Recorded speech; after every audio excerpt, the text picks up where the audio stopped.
Hello student, BCA वाले गुरुजी channel में आपका स्वागत है। पिछले जितने सारे वीडियोस हमने यूट्यूब पे डाले, अच्छा रिस्पांस रहा। आप सबों के रिक्वायरमेंट को हमारा वीडियो ने फुलफिल किया। आज हम एक नया वीडियो जो कंप्यूटर फंडामेंटल्स आर्किटेक्चर से रिलेटेड है, टॉपिक है मेरा software.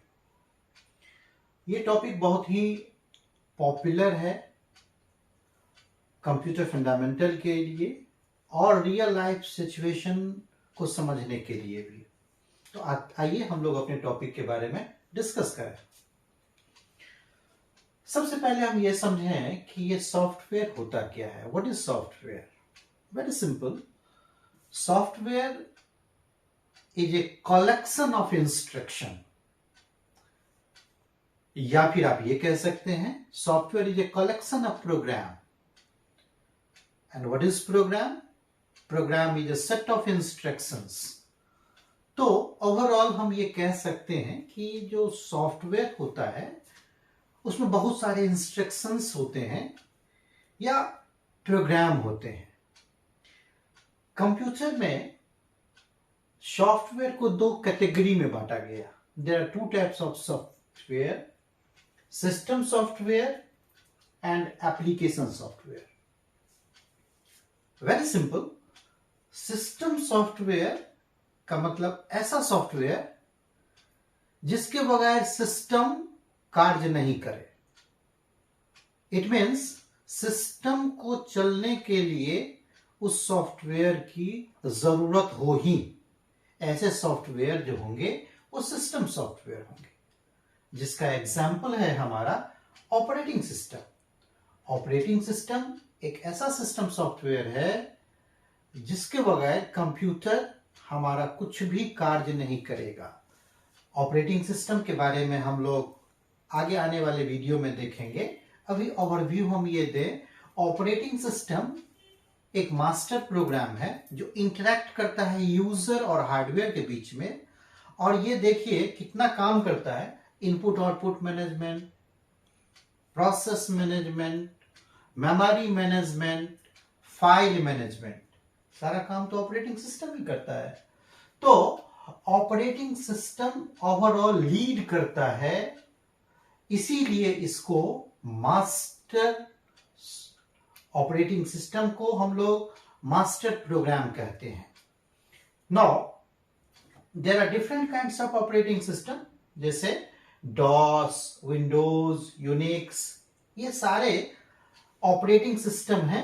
DOS single user single tasking operating system, Windows single user multitasking operating system. Windows का भी सीरीज है, विंडो 95, एक्सपी 2000 वगैरह वगैरह।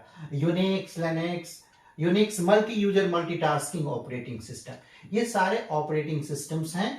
इवन कंपाइलर एक ट्रांसलेटर है, इसको भी सिस्टम सॉफ्टवेयर के कैटेगरी में रखा गया है। इंटरप्रेटर भी एक ट्रांसलेटर है, आगे जाकर के हम लोग वीडियो में देखेंगे। तो इंटरप्रेटर को समहाउ सिस्टम सॉफ्टवेयर और कहीं कहीं एप्लीकेशन सॉफ्टवेयर के रूप में भी इंट्रोड्यूस किया गया है। सो इतना इंपॉर्टेंट है आपका सिस्टम सॉफ्टवेयर। इसके बाद दूसरा है हमारा एप्लीकेशन सॉफ्टवेयर। एप्लीकेशन सॉफ्टवेयर एक ऐसा सॉफ्टवेयर जो क्लाइंट के रिक्वायरमेंट को फुलफिल करे। अब देखिए, एक सिंपल सा एग्जांपल देते हैं।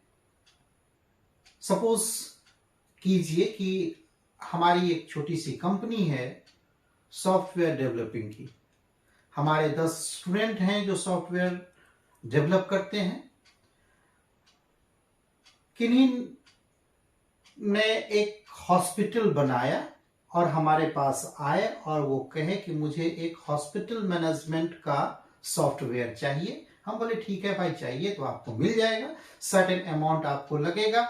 उन्होंने कहा ठीक है, मैं पे करूंगा। और वो सॉफ्टवेयर को हमने अपने स्टूडेंट को कह दिया बनाने के लिए, उन्होंने बनाया। वो बना करके हमको दिए, हमने उनको बुलाया, टेस्ट किया वगैरह वगैरह, उसके सारे प्रोसेस हैं। सॉफ्टवेयर इंजीनियरिंग का रूल फॉलो करना होता है। तो ये जो हॉस्पिटल मैनेजमेंट का सॉफ्टवेयर बना वो एप्लीकेशन सॉफ्टवेयर हुआ, हमारे क्लाइंट के रिक्वायरमेंट को पूरा करने के लिए बना। उसी तरह से कोई होटल बनाएंगे, वो आएंगे, होटल मैनेजमेंट का सॉफ्टवेयर बनेगा, लाइब्रेरी मैनेजमेंट का सॉफ्टवेयर बनेगा। अपार्ट फ्रॉम दैट बहुत सारे ऐसे रेडीमेड सॉफ्टवेयर हैं जो बड़ी बड़ी कंपनी के द्वारा बनाया गया है, जैसे MS Word, WordStar, Excel, Lotus 123, CAD, ETC, Tally लॉग वगैरह वगैरह। तो एप्लीकेशन सॉफ्टवेयर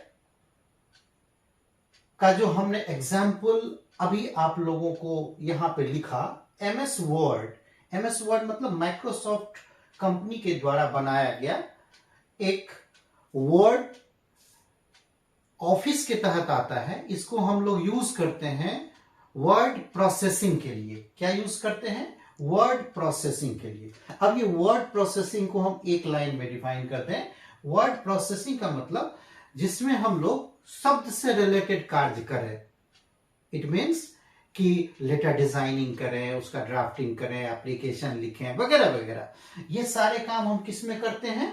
MS वर्ड में करते हैं। इसलिए इसको वर्ड प्रोसेसर भी कहा जाता है। क्या कहा जाता है? Word processor.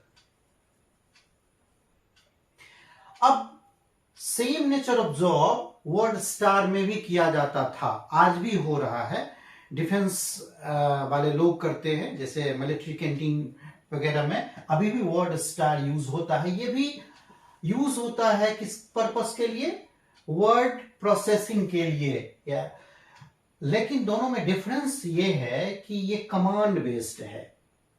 अगर आपको कमांड पता है तो आप वर्ड स्टार यूज कर सकते हैं, अदरवाइज आप यूज नहीं करें। ये यूजर फ्रेंड है, इसीलिए इसकी पॉपुलैरिटी ज्यादा है, ये ज्यादा पॉपुलर है।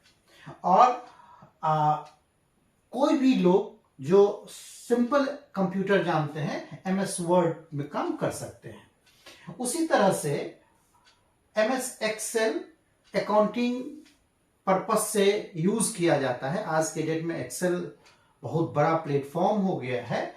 तो जितने सारे अकाउंटिंग नेचर ऑफ जॉब है, जितने मैनिपुलेशंस हैं मैथमेटिकल, हम एक्सेल में आसानी से कर सकते हैं। That would be again from the Microsoft. That's why before the Excel MS prefix has been used. So MS Excel एक एप्लीकेशन सॉफ्टवेयर है जिसमें accounting nature of job, accounting nature of purpose के लिए यूज किया जाता है।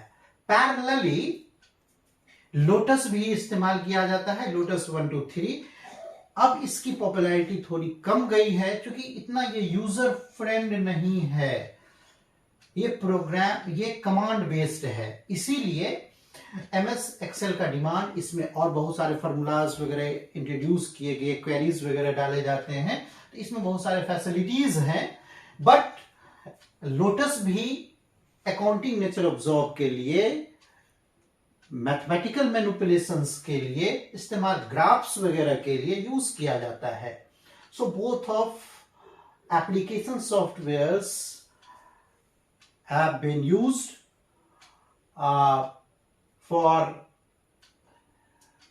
accounting nature of job, right? Apart from that, इसके सिवाय एक CAD means computer aided and design, computer aided and design। जितने तरह की डिजाइनिंग का काम होता है, जैसे ऑटोकैड का इस्तेमाल कौन करते हैं? जो आर्किटेक्ट होते हैं, मकान का नक्शा बनाते हैं, वो ऑटोकैड सॉफ्टवेयर पे काम करते हैं। तो जिसमें कैसे उसका नक्शा बनेगा, मकान का कैसे मैप बनेगा, उसमें मटेरियल्स कितने लगेंगे, वो सारे बता दिए जाते हैं। ऐसा सॉफ्टवेयर है। तो कैड के पॉइंट ऑफ व्यू से हम ये कह सकते हैं कि कैड एक ऐसा एप्लीकेशन सॉफ्टवेयर है जिसमें हम लोग डिजाइनिंग नेचर ऑब्जर्व का काम करते हैं. So these are the application software. Apart from that बहुत सारे सॉफ्टवेयर्स जो क्लाइंट के रिक्वायरमेंट को फुलफिल करने के लिए बनाया जाता है वो एप्लीकेशन सॉफ्टवेयर है. अब कुछ ऐसे सॉफ्टवेयर्स हैं जिसको सर्विस सॉफ्टवेयर का भी दर्जा दिया गया. अभी हमने यहां पे कंपाइलर का जिक्र किया. Compiler is a system software. Somehow आप कंपाइलर, इंटरप्रेटर, असेंबलर को सर्विस सॉफ्टवेयर के रूप में भी देखेंगे. कहीं लिखा हुआ देखेंगे, बहुत सारे बुक्स लिखे भी हैं. तो वो इसीलिए लिखते हैं कि कंपाइलर एक सर्विस प्रोवाइड करता है. क्या सर्विस प्रोवाइड करता है? तो हाई लेवल लैंग्वेज को मशीन लेवल लैंग्वेज में कन्वर्ट करता है. इंटरप्रेटर भी हाई लेवल लैंग्वेज को मशीन लेवल लैंग्वेज में कन्वर्ट करता है, लाइन बाय लाइन पढ़ता है. कंपाइलर एक ही बार में पूरे सोर्स कोड को पढ़ता है. असेंबलर असेंबली लैंग्वेज को मशीन लेवल लैंग्वेज में कन्वर्ट करता है. इन ब्रीफ अभी हमने आपको इसके बारे में बताया. जब हम ट्रांसलेटर को डिस्कस करेंगे तब हम इन डिटेल्स इस पे डिस्कस करेंगे. सो इतना सिंपल है आपका सॉफ्टवेयर. और इस सॉफ्टवेयर के कंसेप्ट पे हम किसी भी चीज को समझ सकते हैं. वर्ल्ड का जितना सारा लैंग्वेजेस हो, जितने सारे एप्लीकेशंस हो, वो सारे के सारे एप्लीकेशंस किसी न किसी सॉफ्टवेयर में आएंगे. और वो एप्लीकेशंस हैं, इसीलिए वो एप्लीकेशन सॉफ्टवेयर ही कहलाएंगे. आज आप मोबाइल यूज करते हैं, जैसे एंड्रॉयड मोबाइल यूज करते हैं, तो एंड्रॉयड क्या है? एंड्रॉयड एक ऑपरेटिंग सिस्टम है. ऑपरेटिंग सिस्टम क्या है? एक सिस्टम सॉफ्टवेयर है. उसकी सिक्योरिटी, क्योंकि वो उसके अंदर कर्नेल यूज होता है, इसके बारे में भी हम लोग नेक्स्ट वीडियो में डिस्कस करेंगे. तो हम ये समझ सकते हैं, इसको इतना इजी है. हम जानते हैं कि आप लोग को अगर किसी तरह का कोई प्रॉब्लम है तो आप कमेंट लाइन में जरूर लिखें. Thank you. चैनल को अगर अभी तक आप सबों ने सब्सक्राइब नहीं किया होगा तो सब्सक्राइब करें, बेल आइकन को दबाएं, लाइक करें, शेयर करें. और कोई क्वेरी हो, किसी तरह का प्रश्न हो, क्वेश्चन हो, तो आप जरूर कमेंट में डालें. हम हर संभव प्रयास करेंगे कि आपके प्रश्न का उत्तर दें, आपके क्वेश्चन का आंसर करें. Thank you.